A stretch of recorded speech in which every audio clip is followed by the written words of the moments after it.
বলবো রোজার ক্ষেত্রে অনেকে ইফতার করতে আসেন, কিন্তু ইফতার কি দিয়ে করতে হয় জানেন না। অনেক নতুন ভাইরা রয়েছেন, হয়তো প্রথম পানি শুরু করছেন অথবা লাবান দিয়ে শুরু করছেন। এইরকম না করে সুন্নতি তরিকা হচ্ছে নবী করিম সাল্লাল্লাহু আলাইহি সাল্লামের যদি তাজা খেজুর থাকতো, তাজা খেজুর রোতাব তাজা খেজুর খেয়ে ইফতার করতেন। আমাদের কাছে তাজা খেজুর নেই, কিন্তু তাজার কাছাকাছি, এটা একেবারে শুকনো খেজুর নয়। তাহলে খেজুর খেয়ে ইফতার করবেন। যদি তাজা খেজুর না থাকে তাহলে শুকনো খেজুর, যে কোনো খেজুর থাকে খেজুর খেয়ে ইফতার করবেন।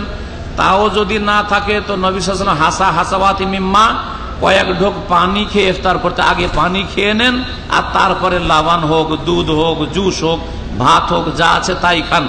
কিন্তু আগেই মুঠমুড়ি দিয়ে শুরু করবেন না, আগে অন্য কিছু দিয়ে শুরু করবেন, জুস দিয়ে শুরু করবেন না, বরং খেজুর দিয়ে শুরু করবেন। আমাদের কাছে কমপ্লেন আসছে আপনাদের সম্পর্কে, সেটা হচ্ছে যে 3টে করে মাত্র খেজুর দেওয়া হচ্ছে। আমার নির্দেশ দেওয়া 3টের বেশি দিয়েন না। আজকে অনেকে 5টা দিতে চাইছিলেন, কিন্তু অভিযোগ আসলো যে খেজুর খাই না, ফেলে দিয়ে চলে যাচ্ছে, নষ্ট হচ্ছে। আরে কমপক্ষে 3টা খেজুর তো খান।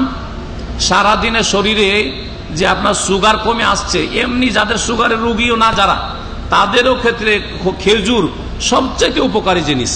খেজুর দিয়ে ইফতার করা সবচেয়ে উপকারী জিনিস। দিনেরও উপকার, দুনিয়ারও উপকার। দিনের উপকার যে সুন্নতি, আপনি ইফতার করলেন 3টা খেজুর খান আর তারপরে পানি খান। আর দুনিয়ার উপকার যে শরীরটা দ্রুত আপনার ওই যে সুগার কমে গেছে ওটাকে কভার করবে, যার ফলে এই 3টা খেজুরকে ফেলে দিয়ে আল্লাহর রাস্তায় যাবেন না। 3টা খেজুর খেয়ে নেন, তার সাথে লাবান খান। একসাথে 3টা না খেতে পারছেন, একটা খেয়ে ইফতার করেন আর তারপরে লাবান খান আর তারপরে পানি খান, তারপরে আরেকটা খেজুর খান, আরেকটা খেজুর খান। কিন্তু এই 3টা খেজুরকে ফেলে নষ্ট করে যাবেন না। আল্লাহর রাস্তায় কোনো কিছু নষ্ট না করে যথাসাধ্য খাওয়ার চেষ্টা করবেন।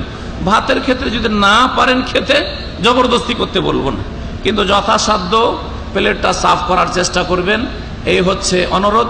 আর ইফতারির সময় যে দোয়া বলতে হবে সুন্নতি দোয়া, সেটাও গত দিনে বলেছি, সুতরাং সেটা রিপিট করছি না। সাহারির ক্ষেত্রেও সাহারি খাওয়া সুন্নাত, সাহারি খাওয়া হচ্ছে সুন্নাত। সুতরাং সাহারি খাবেন, রাত 12টা 1টায় খেয়ে নিয়েছেন, ওই খাওয়াতে ঘুমিয়ে গেলেন, ওই রকম রোজা রাখবেন না। বড় ফজর আগে উঠে কমপক্ষে 3টা খেজুর খান, অথবা খেজুরও যদি না খান কমপক্ষে একটু পানি খান, পানি পান করে নেন। সাহরি খাবেন, সেটাই হচ্ছে আপনার জন্য বরকতের জিনিস। নবী সাল্লাল্লাহু আলাইহি ওয়াসাল্লাম বলেছেন তাসাহারু ফাইন্না ফিস সাহুরে বারাকা, তোমরা সাহরি খাও, সাহরিতে বরকত রয়েছে। সাহরি খাও, সাহরিতে বরকত রয়েছে।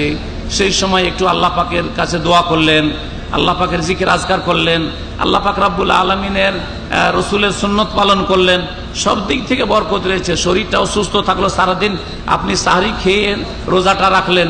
আল্লাহ পাক রব্বুল আলামিন নবীর তরিকায় চলার তৌফিক দান করেন। আর